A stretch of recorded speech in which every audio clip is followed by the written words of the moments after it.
amores, nuevamente con ustedes. Hoy vamos a hablar sobre la segunda parte del sonido de las consonantes.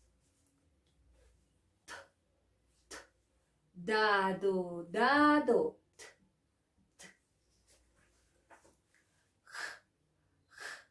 Gato, gato.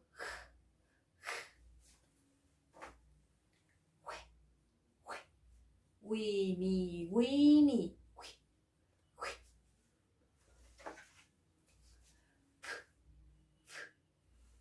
Vaca, vaca.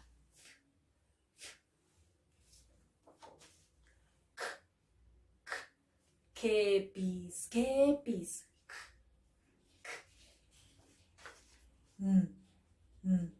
Nido, nido.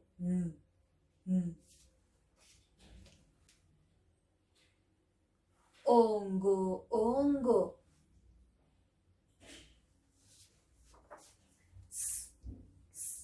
Xilófono, xilófono.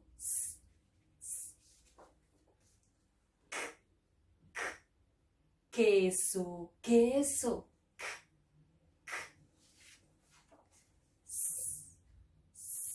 Zapato, zapato.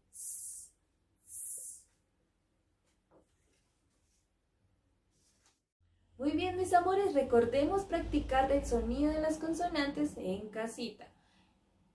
Podemos ir combinándolas con las vocales. Un abracito, se cuidan mucho.